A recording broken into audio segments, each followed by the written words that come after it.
ಧರ್ಮಸ್ಥಳ ಪ್ರಕರಣ ಕುರಿತು ಈ ಸೌಜನ್ಯ ಪರ ಹೋರಾಟಗಾರರು ಅಂದ್ಕೊಂಡು ಸೌಜನ್ಯ ವಿಚಾರದಲ್ಲಿ ನ್ಯಾಯ ಬೇಕು ಅಂದ್ಕೊಂಡು ಏನು ನಾಡಿನ ಜನತೆನ ಅಟ್ರಾಕ್ಟ್ ಮಾಡಿದ್ರೋ, ಹೌದು ಧರ್ಮಸ್ಥಳದಲ್ಲಿ ಇಂಥದ್ದೇನೋ ಘಟನಾವಳಿಗಳು ನಡೆದೋಗ್ಬಿಟ್ಟಿದ್ದಾವೆ, ಇಲ್ಲಿ ಭೂ ಹಗರಣಗಳಾಗಿದ್ದಾವೆ, ಮತ್ತು ಹೆಣ್ಮಕ್ಳುಗಳನ್ನ ಇಲ್ಲಿ ಅವ್ರ ಮನ್ಸಿಗೆ ಬಂದಂಗೆ ಅವ್ರು ಬಳಸ್ಕೊಂಡು ಹೆಣ್ಮಕ್ಳುಗಳನ್ನ ನಾನಾ ವಿಧವಾಗಿ ತೊಂದರೆ ಕೊಟ್ಟು ಸಾಯಿಸಿದ್ದಾರೆ, ಅವ್ರನ್ನ ಊತಿದ್ದಾರೆ ಅನ್ನೋ ಒಂದು ವಿಚಾರನ ಈ ಒಂದು ತಿಮ್ಮಾರೂಢಿ ಆ್ಯಂಡ್ ಮಟ್ಟಣ್ಣ ಟೀಮ್ ಏನು ವಿಡಿಯೋಗಳು ಮಾಡೋದ್ರ ಮುಖಾಂತರ ಜನರಲ್ಲಿ ಇಂಥದ್ದೇನೋ ಒಂದು ಪ್ರಕರಣ ಇಲ್ಲಿದೆ ಅನ್ನೋದನ್ನು ತೋರಿಸ್ಕೊಂಡು ಏನು ಈ ಧರ್ಮಸ್ಥಳ ಪ್ರಕರಣದಲ್ಲಿ ವೀರೇಂದ್ರ ಹೆಗಡೆ ಅವರ ಕುಟುಂಬನ ಅವರು ಬೆರಳು ಮಾಡಿ ತೋರಿಸುವಂಥ ರೀತಿಯಲ್ಲಿ ಮಾಡ್ತಾರೆ. ನಾಡಿನ ಜನತೆ ನೋಡ್ತಾ ಇತ್ತು, ಇದ್ರ ಜೊತೆಗೆ ದೇಶನೂ ಕೂಡ ತಿರುಗಿ ನೋಡುವಂಥ ರೀತಿಯಲ್ಲಿ ಮಾಡಿದ್ರು. ಆದರೆ ಕಾಲಕ್ರಮೇಣ ಏನಾಯ್ತಾ ಬಂತು, ಭೀಮಾ ಅನ್ನೋ ಒಂದು ಪಾತ್ರ ಎಂಟ್ರಿ ಕೊಡುತ್ತೆ. ಆ ಭೀಮಾ ಅನ್ನೋ ಪಾತ್ರ ಎಂಟ್ರಿ ಕೊಡೋವಂಥ ನಿಟ್ಟಿನಲ್ಲಿ ಮತ್ತೆ ಆ ಸಮೀರ್ ಅನ್ನೋ ಒಬ್ಬ ವ್ಯಕ್ತಿ ಏನು ಮಾಡ್ತಾನೆ, ವಿಡಿಯೋ ಮಾಡಾಕ್ತಾನೆ. ಇಷ್ಟು ದಿನ ಸಾಕ್ಷಿ ಬೇಕು ಅಂತ ಕೇಳ್ತಿದ್ರು, ಸಾಕ್ಷಿ ಇಲ್ಲದೇನೆ ನಾವು ಏನೂ ಮಾಡೋಕ್ಕಾಗ್ತಾ ಇರಲಿಲ್ಲ, ಈಗ ಸಾಕ್ಷಿ ಬಂದಿದೆ, ಇನ್ನು ಮುಂದೆ ಶಿವತಾಂಡವ ಶುರುವಾಗುತ್ತೆ ಅನ್ನೋ ರೀತಿಯಲ್ಲಿ ಮತ್ತೆ ವಿಡಿಯೋ ಮಾಡಿ ಏನೋ ಒಂದು ನಡೆದಿರೋ ಅಂಥ ಘಟನೆಗಳು ಎಲ್ಲೋ ಒಂದು ಕಡೆ ಹೊರಗಡೆ ಬರ್ಬೋದೇನೋ ಅನ್ನೋ ರೀತಿಯಲ್ಲಿ ನಾವು ಕೂಡ ಅಬ್ಸರ್ವ್ ಮಾಡ್ದೋ. ನಡೆದಿರ್ಬೋದು ಘಟನೆಗಳು, ಇಲ್ಲ ಅಂತ ನಾವು ಹೇಳಲ್ಲ ಅನ್ನೋ ರೀತಿಲಿ ಅಂದ್ಕೊಂಡಿದ್ವಲ್ಲ, ಹಂಗಾಗಿ ಅಬ್ಸರ್ವ್ ಮಾಡ್ದೋ. ಹೌದು, ಭೀಮಾ ಅನ್ನೋ ಒಬ್ಬ ವ್ಯಕ್ತಿ, ಯಾಕೆ ಅಂದರೆ ಆ ಒಂದು ವಿಚಾರದಲ್ಲಿ ಸಾಕ್ಷಿ ಹೇಳೋದಕ್ಕೆ ಮುಂದೆ ಬರೋದಕ್ಕೆ ಗಟ್ಸ್ ಇರಬೇಕು. ನಾವು ಯಾರೋ ಈ ಭೀಮಾ ಅನ್ನೋ ಒಬ್ಬ ಪಾತ್ರದ ವ್ಯಕ್ತಿ ಸಾಕ್ಷಿ ಹೇಳೋಕ್ಕೆ ಮುಂದೆ ಬಂದಿದ್ದಾನಲ್ಲ, ಹಂಗಿದ್ಮೇಲೆ ಅವ್ನ ಗಟ್ಸನ್ನು ನಾವು ಮೆಚ್ಚಬೇಕು ಅನ್ನೋ ರೀತಿಲಿ ನಾವು ಥಿಂಕ್ ಮಾಡಿಕೊಂಡು ಆಯಿತು ಅವ್ನು ಸಾಕ್ಷಿ ಹೇಳೋನ್ ಪರವಾಗಿ ನಾವು ಇರಲೇಬೇಕು ಅನ್ನೋ ರೀತಿಲಿ. ಯಾಕಂದರೆ ಕೋರ್ಟೇ ಸಾಕ್ಷಿ ಹೇಳೋರ ಪರವಾಗಿ ನಿಂತ್ಕೊಳ್ಳುತ್ತೆ, ಸಾಕ್ಷಿನೇ ನೋಡೇ ಕೋರ್ಟು ಕೂಡ ತೀರ್ಪು ಕೊಡೋ ಅಂಥದ್ದು. ಹಂಗಾಗಿ ಈ ಭೀಮಾ ಅನ್ನೋ ವ್ಯಕ್ತಿ ಅಲ್ಲೇನು ಬುರುಡೆ ಎತ್ಕೊಂಡು ಬಂದಿರ್ತಾನೆ, ನಾನು ಇಂಥ ಜಾಗಗಳಲ್ಲಿ ನಾನು ಹೆಣಗಳನ್ನ ಊತಿದ್ದೀನಿ, ಇಂಥ ಜಾಗನ ಅಗದ್ರೆ ಅಸ್ಥಿ ಪಂಜರಗಳು ಸಿಗ್ತದೆ ಅನ್ನೋ ರೀತಿಯಲ್ಲಿ ಅವನು ಏನು ಅಷ್ಟು ಕಾನ್ಫಿಡೆಂಟಾಗಿ ಹೇಳ್ತಾನೆ. ಅದನ್ನು ನೋಡಿದಾಗ ಎಂಥವ್ರಿಗೆ ಆದರೂ ಸರಿ ಒಂದು ಕ್ಯೂರಿಯಾಸಿಟಿ ಬಂದೇ ಬರುತ್ತೆ. ಅವನು ಅಷ್ಟಿಲ್ಲದೆ ಹೇಳೋಕ್ಕೆ ಸಾಧ್ಯ ಇಲ್ಲ. ಇಂಥ ಒಂದು ವಿಚಾರದಲ್ಲಿ ಸಾಕ್ಷಿಯಾಗಿ ಮುಂದೆ ಬಂದಿದ್ದಾನೆ ಅಂದಮೇಲೆ ಅವನ ಸಾಕ್ಷಿನ ನಾವೆಲ್ಲರೂ ಕೂಡ ಒಪ್ಕೊಳ್ಳೇಬೇಕಾಗ್ತದೆ ಅನ್ನೋದು ಕೂಡ ಜನಗಳ ಮನಸ್ಸಲ್ಲೂ ಕೂಡ ಬಂದೇ ಬರ್ತದೆ, ಅದು ಕಾಮನ್. ಅದು ಹಂಗಿದ್ಮೇಲೆ ಏನಾಗ್ತದೆ, ಈ ಧರ್ಮಸ್ಥಳ ಪ್ರಕರಣಕ್ಕೆ ಇವ್ರೇನು ಹಿಂದೆಯಿಂದನೂ ಕೂಡ ಮಾತಾಡ್ತಾನೆ ಬರ್ತಿದ್ರು, ಇಲ್ಲ ಒಂದು ಕಡೆ ಇದಕ್ಕೊಂದು ಅಂತ್ಯ ಕಾಣ್ಬೋದು, ಇದರಲ್ಲೊಂದು ಬೆಳವಣಿಗೆ ಸೃಷ್ಟಿ ಆಗ್ಬೋದು, ಇಲ್ಲ ಒಂದು ಅವರ ಒಂದು ಮೇಲೆ ಆಪಾದನೆ ಇರುವಂಥ ಕಳಂಕ ಹೋಗ್ಬೋದು, ಇಲ್ಲ ಇವರು ಏನು ಸಾಕ್ಷಿ ರೂಪದಲ್ಲಿ ಬಂದಿದ್ದಾರೆ, ಇವರೇನು ಇಷ್ಟು ಜನ ಎಲ್ಲ ಆರೋಪ ಮಾಡ್ತಿದ್ದಾರೆ, ಈ ಆರೋಪಕ್ಕೆ ಯಾರಾದರೂ ಅಂಥ ಕೃತ್ಯ ನಡೆಸಿರೋ ಅಂತಹ ಪಾಪಿಗಳಿದ್ರೆ ಅಂಥ ಪಾಪಿಗಳು ಸಿಗ್ಬೋದು ಅನ್ನೋ ರೀತಿಯಲ್ಲೂ ಕೂಡ ನಾವು ಅಂದ್ಕೊಂಡಿದ್ದೋ. ಆದರೆ ಇಲ್ಲಿ ಏನಾಯಿತು, SIT ಟೀಮ್ ರಚನೆ ಆದಮೇಲೆ ನೀವೇ ಎಲ್ಲ ನೋಡ್ದಂಗೆ ಗುಂಡಿಗಳೆಲ್ಲ ಅಗದಿದ್ದಾಯಿತು, ಯಾವ ಗುಂಡಿಯಲ್ಲೂ ಕೂಡ ಏನೂ ಅವಶೇಷಗಳು ಸಿಗಲೇ ಇಲ್ಲ. ತದನಂತರ ನಮಗೆಲ್ಲೋ ಮಾಹಿತಿ ಬರ್ತಾ ಇರೋದೇನು ಅಂದರೆ, ಈಗ ಅವ್ನು ಏನು ಬುರುಡೆ ಎತ್ಕೊಂಬಂದಿದ್ದಾನೆ, ಆ ಬುರುಡೆ ಎತ್ಕೊಂಬಂದಿರೋ ಜಾಗ ಎಲ್ಲಿದೆ ಅನ್ನೋದು ಅವನಿಗೂ ಕೂಡ ಗೊತ್ತಿಲ್ಲ ಅನ್ನೋ ರೀತಿಲಿ ಮಾಧ್ಯಮಗಳಲ್ಲಿ ನಾವು ನೋಡ್ತಾ ಇರೋ ಅಂಥದ್ದು. ಮತ್ತು ಅದನ್ನು ಕೇಳಿದ್ರೆ ನಾನಾ ಗುಡ್ಡದ ಅಡ್ರೆಸ್ಗಳು ಹೇಳ್ತಾನೆ, ಯಾವುದೋ ಕಾಡು ಅಡ್ರೆಸ್ಗಳು ಹೇಳ್ತಿದ್ದಾನಂತೆ. ಮತ್ತು ನೀನು ತೊಗೊಂಬಂದಿರೋ ಜಾಗನ ಅಗಿಯೋಣ, ಅಲ್ಲಿ ಎಕ್ಸ್ಟ್ರಾ ಏನು ಪಳವಳಿಕೆಗಳು ಸಿಗ್ತವೇನೋ ನೋಡೋಣ ಅನ್ನೋ ರೀತಿಲಿ ಹೇಳಿದ್ರು ಕೂಡ ಆ ಜಾಗ ನನಗೆ ಗೊತ್ತೇ ಇಲ್ಲ ಅನ್ನೋ ರೀತಿಲಿ ಹೇಳ್ತಿದ್ದಾನೆ ಅನ್ನೋ ರೀತಿಲಿ ಮಾಧ್ಯಮಗಳು ಹೇಳ್ತಾ ಇದ್ದಾವೆ, SIT ಅವ್ರು ಹೇಳ್ತಾ ಇಲ್ಲ. ಹಾಗಾಗಿ ಮಾಧ್ಯಮ ಮಿತ್ರರು ಹೇಳೋ ಅಂಥದ್ದನ್ನ ಕೇಳಿಸ್ಕೊಂಡು ನೋಡೋದಾದರೆ, ಇವನು 12 ವರ್ಷ 13 ವರ್ಷದಿಂದ ಊತಿರೋ ಜಾಗ ಗೊತ್ತು ಅಂತ ಅಷ್ಟು ಕಾನ್ಫಿಡೆಂಟಲ್ಲಿ ಬಂದವನು ಬುರುಡೆ ತಗೊಂಬಂದಿರೋ ಜಾಗನ ಅವನು ಹೇಳ್ತಿಲ್ಲ ಅಂದಮೇಲೆ ಇಲ್ಲಿ ಅವನ್ನ ಯಾವ ರೀತಿಯಲ್ಲಿ ಅವನ ಮೇಲೆ ಇರೋ ಅಂಥ ನಂಬಿಕೆನ ನಾವು ಮತ್ತೆ ಉಳಿಸ್ಕೊಳ್ಳೋದಕ್ಕೆ ಸಾಧ್ಯ? ಹಂಗಾಗಿ ಇವನು ಸಾಕ್ಷಿ ರೂಪದಲ್ಲಿ ಬಂದಿರೋ ಅಂಥ ವ್ಯಕ್ತಿ ಯಾರೋ ಹೇಳಿಕೊಟ್ಟು ಕಳಿಸಿರ್ಬೋದಾ, ಆ ಹೇಳಿಕೊಟ್ಟಿರೋ ಯಾರು ಏನು ಇದೆಲ್ಲವೂ ಕೂಡ SITಯಲ್ಲಿ ರುಜುವಾತಾಗಬೇಕು. ಅದು ನೋಡೋಣ ಅಂತ ಕೂಡ ನಾವು ಕಾದೋರಿಸ್ಕೊಂಡಿದ್ದೀವಿ. ಏನು ಈ SIT ಟೀಮ್ ರಚನೆ ಆದಮೇಲೆ ಈ ಭೀಮಾ ಇವೆಲ್ಲ ಪಾತ್ರಗಳು ಬಂದಮೇಲೆ ಇವರೇನು ಈ ಸುಜಾತಾ ಭಟ್ ಅನ್ನೋರು ಬರ್ತಾರೆ, ನಿಜವಾಗ್ಲೂ ಆ ಅಮ್ಮ ಕೇಳಿದ್ದಿಷ್ಟೇ, ನಾವು ನೋಡ್ದಂಗೆ ಆ ಅಮ್ಮ ಕೇಳಿದ್ದಿಷ್ಟೇ, ನನ್ನ ಮಗಳು ಇಲ್ಲಿ ಬಂದು ಕಾಣೆ ಆಗಿದ್ದಾಳೆ, ಈ ಭೀಮಾ ಅನ್ನೋನು ಏನಾದರೂ ಅಸ್ಥಿ ಪಂಜರಗಳು ತೋರಿಸಿದ್ರೆ ಆ ಗುಂಡಿ ಆಗದಂಥ ಜಾಗದಲ್ಲಿ ಅದರಲ್ಲಿ ಏನಾದರೂ ಪಳವಳಿಕೆ ಸಿಕ್ತು ಅಂದರೆ, ಅದೇನಾದರೂ DNA ಮ್ಯಾಚ್ ಆಗಿ ನನ್ನ ಸಂಬಂಧ ಇತ್ತು ಅಂದರೆ ದಯವಿಟ್ಟು ಆ ಒಂದು ಅಸ್ಥಿ ಪಂಜರಗಳನ್ನ ಕೊಟ್ಬಿಡಿ, ನಾನು ಹಿಂದೂ ವಿಧಿವಿಧಾನದ ಪ್ರಕಾರ ಅದೇನಿದೆ ಆ ಕಾರ್ಯನ ನಾನು ಮಾಡ್ಕೊಳ್ತೀನಿ ಅನ್ನೋ ರೀತಿಲಿ ಅದಷ್ಟೇ ಕೇಳಿದ್ದ ಅಮ್ಮ. ಅದನ್ನು ಕೇಳಿದಾಗ ನಮಗೂ ಬೇಸರ ಅನ್ನಿಸ್ತು, ಹೌದಲ್ವಾ, ಅವನೇನೋ ಗುಂಡಿಯಾಗಿ ತೋರಿಸಿದ್ರೆ ಅಟ್ಲೀಸ್ಟ್ ಆ ಅಮ್ಮನಿಗೆ ಅದೇನೋ ಆ ಅಸ್ಥಿ ಪಂಜರಗಳು ಸಿಕ್ಬಿಟ್ರೆ ಏನೋ ಹೆಲ್ಪ್ ಆಗಲಿ, ಪಾಪ ಹತ್ಕೊಂತಿದಾರಲ್ಲ ತಾಯಿ ಅನ್ನೋ ರೀತಿಲಿ ಆ ಭಾವನೆ ನಮ್ಮ ಜಾಗದಲ್ಲಿ ಯಾರೇ ಇದ್ರೂ ಕೂಡ ಬಂದೇ ಬರ್ತದೆ.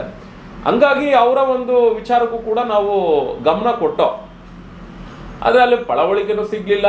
ಆಮೇಲೆ ಆ ತಾಯಿ ಮಾತುಗಳು ಈ ಯೂಟ್ಯೂಬ್ ಚಾನಲ್ಗಳಲ್ಲಿ ಕೆಲವೊಂದು ಕಡೆ ಮಾತಾಡಿರುವಂಥ ಮಾತುಗಳದ್ದು ವಿಡಿಯೋಸ್ಗಳನ್ನ ನೋಡ್ತಾ ಬಂದಾಗ ನಮಗೂ ಬೇಸರ ಅನಿಸಿದ್ದೇನು ಅಂದರೆ, ಅಲ್ಲೇನೋ ಧರ್ಮಸ್ಥಳಕ್ಕೆ ಹೋಗ್ಬೇಕು, ಕಲ್ಲೊಡಿಬೇಕು ಅನ್ನೋದು, ಮತ್ತು ಅವ್ರು ಯಾರು, ಆ ಧರ್ಮಸ್ಥಳ ಪೂಜೆ ಮಾಡಬೇಕಾಗಿರೋದು ಬ್ರಾಹ್ಮಣರು, ಜೈನರು ಯಾಕೆ ಮಾಡ್ತಾರೆ, ಈ ಧರ್ಮಸ್ಥಳ ಯಾಕೆ ಅಲ್ಲಿರಬೇಕು, ಸರ್ಕಾರ ಸುಪ್ಪರ್ದಿಗೆ ಕೊಟ್ಬಿಡ್ಬೇಕು. ಆ ತಾಯಿಗೆ ಬೇಕಿರೋದೇನು, ಅಸ್ಥಿ ಪಂಜರ ಬೇಕು ಅಷ್ಟೇ, ಅದಷ್ಟೇ ಬೇಕು. ಅವ್ರ ಮಗಳಿಗೆ ಅನ್ಯಾಯ ಆಗಿದ್ರು ಕೂಡ ನನಗೆ ನ್ಯಾಯ ಬೇಡ, ನನಗೆ ಅಸ್ಥಿ ಪಂಜರ ಬೇಕು ಅಂತ ಕೇಳಿದಂಥ ಆಕೆ ಏಕಾಏಕಿ ನನಗೆ ಧರ್ಮಸ್ಥಳದ ಬಗ್ಗೆ, ಧರ್ಮಸ್ಥಳದಲ್ಲಿರುವಂಥ ದೇವಸ್ಥಾನನ ಸರ್ಕಾರ ಕೊಡೋದ್ರ ಬಗ್ಗೆ, ಮತ್ತು ಅವ್ರು ಯಾಕೆ ಜೈನ್ ಕುಟುಂಬದವ್ರು ಯಾಕೆ ಅದನ್ನು ಪೂಜೆ ಮಾಡಬೇಕು, ಬ್ರಾಹ್ಮಣರು ಯಾಕೆ ಪೂಜೆ ಮಾಡಬಾರ್ದು, ಈ ತಾಯಿಗೆ ಅದೆಲ್ಲ ಅಗತ್ಯತೆ ಇಲ್ಲ. ಹಂಗಾಗಿ ನಾನು ನಿಮ್ಮ ಜೊತೆ ಇದ್ದೀನಿ, ನಿಮ್ಮ ಮಟ್ಟಣ್ಣವ್ರ ಜೊತೆ ಇದ್ದೀನಿ, ತಿಮ್ಮಾರುಡಿಯವ್ರ ಜೊತೆ ಇದ್ದೀನಿ, ಸಮೀರ್ ಜೊತೆ ಇದ್ದೀನಿ ಅನ್ನೋ ರೀತಿಲ್ಲ ತಾಯಿ ಮಾತಾಡೋದು ಇದೆಯಲ್ಲ, ಎಲ್ಲೋ ಒಂದು ಕಡೆ ಇದನ್ನೆಲ್ಲ ನೋಡ್ತಾ ಇದ್ರೆ ಈ ನ್ಯಾಯ ಬೇಕು, ಅಲ್ಲಿ ಯಾರು ಶೋಷಣೆಗೆ ಒಳಗಾಗಿದ್ದಾರೆ ಅಂಥವ್ರು ನ್ಯಾಯ ಕೊಡಿಸ್ಬೇಕು ಅನ್ನೋ ಈ ನ್ಯಾಯ ಅನ್ನೋ ಪದನ ಇಟ್ಕೊಂಡು ಇಲ್ಲೊಂದು ದೊಡ್ಡ ಟೀಮು ಅವರ ಒಂದು ಸ್ವಾರ್ಥನ ಇಲ್ಲಿ ದುರ್ಬಳಕೆ ಮಾಡ್ಕೊಳ್ಳೋ ಅಂಥ ಪ್ರಯತ್ನನ ಧರ್ಮಸ್ಥಳದ ಧರ್ಮಾಧಿಕಾರಿಯವ್ರ ಮೇಲೆ ಮಾಡ್ತಾ ಇರೋ ಅಂಥದ್ದು ಸಮಗ್ರವಾಗಿ ಅರ್ಥ ಆಗ್ತಾ ಇದೆ. ಒಂದು ಭೀಮಾ ತೋರಿಸಿರೋವಂಥ ಜಾಗಗಳಲ್ಲಿ ಪಳವಳಿಕೆ ಸಿಗ್ತಾ ಇಲ್ಲ, ಆಯಿತು ಅವ್ನು ಯಾವಾಗ ಊತಿರ್ತಾನೆ ಅಲ್ಲಿ ಸಿಕ್ಕಿಲ್ಲದೆ ಇರ್ಬೋದು, ಆಯಿತು ಒಪ್ಕೊಳ್ಳೋಣ, ಹೋಗ್ಲಿ ಅವನೇ ಗುಂಡಿ ತೆಗೆದು ಬುರ್ಡೆ ಎತ್ಕೊಂಬಂದಿದ್ದಾನಲ್ಲ, ಆ ಜಾಗನಾದರೂ ಅಗದ್ರೆ ಬಾಕಿ ಉಳಿದಿರೋ ಸ್ಕೆಲಿಟನ್ ಸಿಗ್ಬೋದು. ಅವನು ಅದನ್ನು ತೋರ್ಸಕ್ಕೆ ರೆಡಿ ಇಲ್ಲ ಅಂದಮೇಲೆ ಇಲ್ಲಿ ಭೀಮನ್ನು ನಂಬಕ್ಕೆ ಆಗ್ತಾನೂ ಇಲ್ಲ. ಮತ್ತು ಸುಜಾತ ಭಟ್ ಅವರು ಅನನ್ಯ ಭಟ್ದು ಅಸ್ಥಿ ಮೂಳೆ ಸಿಕ್ಕಿಲ್ಲ ಅಂದಮೇಲೂ ಕೂಡ ನನ್ನ ಮಗಳು ಅಸ್ಥಿ ಮೂಳೆ ಸಿಕ್ಕಿಲ್ಲ ಬಿಡ್ರಪ್ಪ ಅಂತಲೂ ಇಲ್ದಂಗೆ ಯಾರ್ದೋ ಫೋಟೋ ಕೊಡೋದು, ಒಂದೇ ಥರ 7 ಜನ ಇಲ್ವಾ ಅನ್ನೋದು, ಆಮೇಲೆ ಇನ್ಯಾರೋ ಬಂದು ಪ್ರಶ್ನೆಗಳು ಕೇಳಿದ್ರೆ ಅದಕ್ಕೆ ನಾನಾ ವಿಧವಾದ ಮಾತುಗಳನ್ನ ಮಾತಾಡಿಕೊಂಡು ಅವರಲ್ಲೇ ಒಂದು ಕ್ಲಾರಿಟಿ ಇಲ್ಲದೆ ಇರೋವಂಥ ರೀತಿಯಲ್ಲಿ ಉತ್ತರಗಳನ್ನ ಕೊಡ್ತಾ ಇದ್ದಾರೆ. ಮತ್ತು ನಿಮ್ಮ ಹತ್ರ ಏನಿದೆ ಆ ಎವಿಡೆನ್ಸ್ಗಳನ್ನ ತೋರಿಸಿ ಅಂದರೆ, ಇಲ್ಲ ನಮ್ಮ ಮನೆಗೆ ಬೆಂಕಿ ಬಿದ್ದೋಯ್ತು ಅನ್ನೋದು, ಮತ್ತು ನಿಮ್ಗೆ ಯಾಕೆ ಕೊಡಬೇಕು ಅದನ್ನೆಲ್ಲ ನಾನು ಎಲ್ಲಿ ಕೊಡಬೇಕು ಅಲ್ಲಿ ಕೊಡ್ತೀನಿ ಅನ್ನೋದು, ಇಂಥದೆಲ್ಲ ನಾವು ನೋಡಿದಾಗ ಏನು ಅನ್ನಿಸ್ತಾ ಇದೆ, ಎಲ್ಲ ತಾಯಿ ಕಣ್ಣೀರು ಹಾಕ್ಕೊಂಡು ಆ ಥರ ಬಂದಾಗ ನಾವೆಲ್ಲ ಮರುಕ ಪಟ್ಟಿದ್ದೆ ತಪ್ಪಾಯ್ತಾ. ಹಿಂಗೂ ಇರ್ತಾರ ತಾಯಿದಿರು, ಈ ಥರನೂ ಇರ್ತಾರ, ಮಕ್ಳ ಹೆಸರು ಹೇಳ್ಕೊಂಡು ಈ ಥರ ಮಾಡೋವಂಥದ್ದಾದ್ರೂ ಏನಿದೆ ಅನ್ನೋ ಥರ ನಮ್ಗೆ ಅನ್ನಿಸ್ತಾ ಇದೆ. ಇದೊಂದೆಲ್ಲೋ ಒಂದು ಕಡೆ ಡಿ ಕೆ ಶಿವಕುಮಾರ್ ಅವ್ರು ಹೇಳ್ದಂಗೆ ಇದೊಂದು ದೊಡ್ಡ ಷಡ್ಯಂತ್ರನೇ ನಡೀತಾ ಇದೆ ಅಂತ ಅನ್ನಿಸ್ತಾ ಇದೆ. ನೋಡೋಣ, ಮೊನ್ನೆ ಸದನ ಕಲಾಪದಲ್ಲೂ ಕೂಡ ಪರಮೇಶ್ವರ್ ಸಾಹೇಬರು ಕೂಡ ಹೇಳಿದ್ದಾರೆ, ಇದನ್ನು ನಾನು ಆತ್ಮಸಾಕ್ಷಿಯಿಂದ ಈ ಕೇಸನ್ನು ತಗೊಂಡಿದ್ದೀನಿ, ಒಂದು ಅಲ್ಲಿ ಅಂಟಿರೋ ಅಂಥ ಕಳಂಕ ತೊಳಿತೀನಿ, ಇಲ್ಲ ಅಲ್ಲೇನೇ ಆ ಥರ ಕಳಂಕ ಇತ್ತು ಕೂಡ ಅಂದರು ಅದಕ್ಕೆ ನ್ಯಾಯ ಒದಗಿಸ್ಕೊಡ್ತೀನಿ ಅನ್ನೋ ಒಂದು ಮಾತನ್ನು ಬಲು ದೃಢವಾಗಿ ಹೇಳಿರೋದ್ರಿಂದ ನಮಗೆ SIT ತಂಡದ ಮೇಲೆ ಅಷ್ಟೇ ವಿಶ್ವಾಸ ಇದೆ. ಮತ್ತು ಸರ್ಕಾರದ ಆ ಮಾತುಗಳು ಏನು ಬಂದಿದೆ, ಜಿ ಪರಮೇಶ್ವರ್ ಅವ್ರ ಮಾತುಗಳು, ಅದ್ರ ಮೇಲೂ ಕೂಡ ನಮಗೆ ತುಂಬ ನಂಬಿಕೆ ಇದೆ, ಆಗಬೇಕು. ಯಾಕೆಂದರೆ ಇಂಥ ಪ್ರಕರಣಗಳಲ್ಲಿ ಸತ್ಯ ಹೊರಗಡೆ ಬಂದಾಗ್ಲೇ, ಇಲ್ಲ ಅಲ್ಲಿ ಅಂಟಿರೋವಂಥ ಕಳಂಕ ಆಚೆ ತೆಗೆದಾದ್ಮೇಲೆ ಒಂದು ಒಳ್ಳೆ ಅಭಿವೃದ್ಧಿ ಆಗೋದಕ್ಕೆ ಸಾಧ್ಯ. ಹಂಗಾಗಿ ಆಗೋದೆಲ್ಲ ಒಳ್ಳೇದಕ್ಕೆ ಅಂದ್ಕೊಂಡು ನೋಡೋಣ. ನೋಡಿ, ಇವತ್ತೇನೋ ಒಂದು ಮಾಧ್ಯಮದಲ್ಲಿ ನ್ಯೂಸ್ ಬರ್ತಾ ಇದೆ, ತಿಮ್ಮಾರುಡಿ ಅವ್ರನ್ನ ಅರೆಸ್ಟ್ ಮಾಡಿದ್ದಾರೆ ಪೊಲೀಸ್ನವರು, ಏನೋ ಸ್ಟೇಟ್ಮೆಂಟ್ ತೊಗೊಳ್ಳೋ ಸಲುವಾಗಿ ಅನ್ನೋ ರೀತಿ ಇದೆ. ಯಾಕೆ ಆ ವ್ಯಕ್ತಿನ ಅರೆಸ್ಟ್ ಮಾಡಿದ್ರು ಅಂದರೆ, ಆತನ ಮಾತಿನ ವರ್ತನೆಗಳು, ಯಾರೋ ಸಂತೋಷ್ BL ಅಂತ ಹೇಳಿ ಅವ್ರಿಗೆ ಅವಾಚ್ಯವಾಗಿ ಮಾತಾಡಿರುವಂಥದ್ದು, ಅವ್ರ ಫ್ಯಾಮಿಲಿಗಳ ಬಗ್ಗೆ ಮಾತಾಡೋ ಅಂಥದ್ದು, ಮತ್ತು ಈ ವಿಚಾರದಲ್ಲಿ ಯಾರೇ ಧರ್ಮಸ್ಥಳಕ್ಕೆ ಹೋದ್ರೂ ಮತ್ತು ಯಾವುದೇ ರಾಜಕಾರಣಿಗಳು ಮಾತಾಡಿದ್ರು ಅವ್ರ ಬಗ್ಗೆ ತುಂಬ ಹಗುರವಾಗಿ ಮಾತಾಡೋ ಅಂಥದ್ದು, ಇದೆಲ್ಲ ಅಗತ್ಯತೆ ಇಲ್ಲ. ಹೌದು, ನೀವು ಸಂಘಟನೆ ಕಟ್ಟಿದ್ದೀರಾ, ಹೋರಾಟ ಮಾಡ್ತಾ ಇದ್ದೀರಾ, ಸಂತೋಷ ಮಾಡಿ. ಯಾರು ಭೂಮಿ ಕಳ್ಕೊಂಡಿರೋರು ಇರ್ತಾರೆ, ಯಾರು ಹೆಣ್ಮಕ್ಳುಗಳ ವಿಚಾರದಲ್ಲಿ ಮೋಸ ಹೋಗಿರೋರು ಇರ್ತಾರೆ, ಅಂಥವ್ರು ಇವಾಗ ನೋಡಿ SIT ಟೀಮ್ ರಚನೆ ಆಗಿದೆ. ನಿಮಗೆ ಬೇಕಾಗಿದ್ದು ಅದೇ, ನೀವು ಒಪ್ಕೊಂತೀರೋ ಈ ಟೀಮ್ ಚೆನ್ನಾಗಿದೆ ಅಂತ, ಹೋಗಿ ನಿಮ್ಮ ಹತ್ರ ಏನೇನು ಡಾಕ್ಯುಮೆಂಟ್ರಿಗಳಿದಾವೋ ಎಲ್ಲ ಅವ್ರಿಗೆ ಸಬ್ಮಿಟ್ ಮಾಡಿ, ಮತ್ತು ಯಾರು ನೊಂದಿದ್ದಾರೆ, ಯಾರು ಇದರಲ್ಲಿ ಏನು ಕಳ್ಕೊಂಡಿದ್ದಾರೆ ಅಂಥವ್ರನ್ನೆಲ್ಲ ಮುಂದೆ ಬಿಟ್ಟು ಕಂಪ್ಲೇಂಟ್ಗಳು ಕೊಡಿಸಿ, ಆಗ SIT ಟೀಮ್ ಅವರು ಎಲ್ಲವನ್ನೂ ಕೂಡ ತನಿಖೆ ಮಾಡ್ತಾರೆ. ಆ ತನಿಖೆ ಮಾಡಿದಾಗ ಅಂಥ ಒಂದು ಸಮಸ್ಯೆಗಳಾಗಿತ್ತು ಅಂದರೆ, ನೀವು ಯಾರ ಮೇಲೆ ಬೆರಳು ಮಾಡಿ ತೋರಿಸಿದ್ದೀರಾ ಅವ್ರ ಮೇಲೆ ಕಾನೂನಾತ್ಮಕವಾಗಿ ಕ್ರಮ ತಗೊಳ್ಳೋದಕ್ಕೆ ಸರ್ಕಾರನೂ ಕೂಡ ಹೇಳಿಕೆಗಳನ್ನ ಕೊಟ್ಟಿದೆ. ಇದು ಯಾವುದೂ ನೀವು ಮಾಡದೆ ಸುಮ್ಮನೆ ಸೋಷಿಯಲ್ ಮೀಡಿಯಾಗಳಲ್ಲಿ ಒಂದೊಂದು ಅಕೌಂಟ್ ಕ್ರಿಯೇಟ್ ಮಾಡಿಕೊಂಡು ಯೂಟ್ಯೂಬ್ಗಳನ್ನ ಒಂದಷ್ಟು ಜನನ ನೇಮಿಸ್ಕೊಂಡು ಅವ್ರು ಯಾರೋ ಬರೋದು ವಿಡಿಯೋ ಮಾಡಾಕೋದು, ಇವ್ರು ಯಾರೋ ಬರೋದು ವಿಡಿಯೋ ಮಾಡಾಕೋದು, ಇಲ್ಲೇನಾಗ್ತಾ ಇದೆ ಅಂದರೆ ಪ್ರಚೋದನೆ ಕೊಡೋವಂಥ ರೀತಿಲೂ ಆಗ್ತಾ ಇದೆ.